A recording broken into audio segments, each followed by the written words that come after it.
So Dr. Mina had talked to us about the pathophysiology of venous disease, and now we're going to go into some treatment options that we have for you. And so we like to kind of break these down into conservative therapies and then minimally invasive procedures. And so we'll start with some of the conservative therapies that we have. The mainstay for conservative therapy for venous reflux is compression stockings. Basically what this is, it provides high pressure compression starting highest at the ankle and then working our way up towards the knee or towards the thigh. And the idea behind this is, again, the problem with venous reflux is that those valves aren't meeting and allowing that blood flow to pool in the lower extremity. And so those compression stockings give compression to those veins to hold those valves closer together, and they reduce the reflux of that blood. Unfortunately, though, this does not cure the venous disease. This only can help alleviate some of the symptoms. But typically, we do recommend approximately 3 months of compression therapy once we've diagnosed a patient with reflux.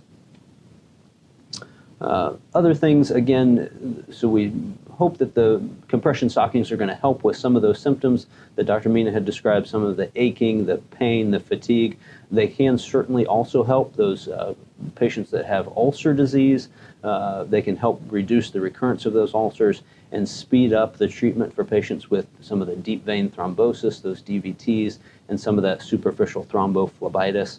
We typically say that wearing these stockings for at least 30 minutes each day is most helpful, but the more often you can wear them during the day, the better. And then again, other things like lower extremity exercise. So getting out and walking, doing some exercise bike, things like that can certainly help, again, with that musculovenous pump to help compress that blood back towards the heart.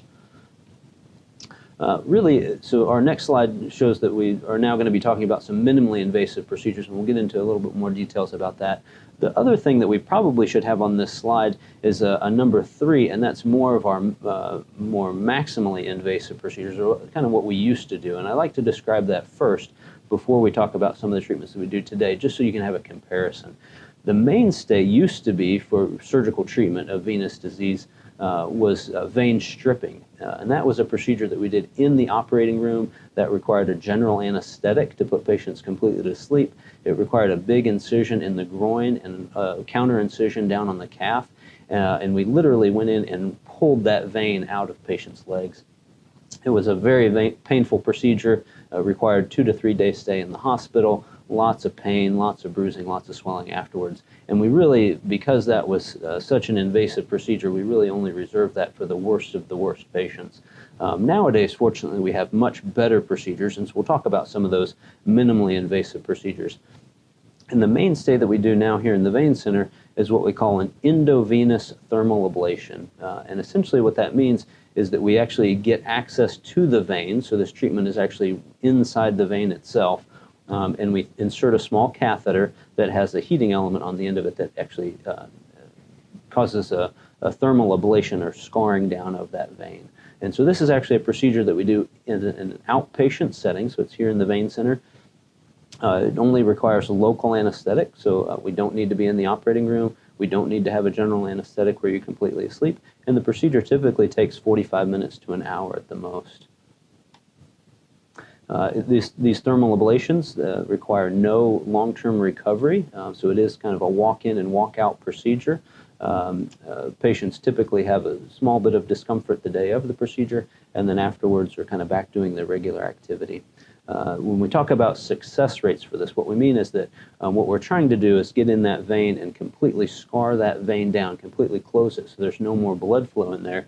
So it's as if we've pulled the vein out of your leg with that vein stripping procedure, but we've done it all through our small incision in our catheter inside the vein.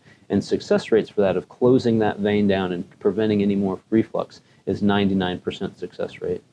Anytime we do any kind of procedure, we do also have to talk about complications. Unfortunately, the complication rates for these venous ablations are very, very low, less than 1%.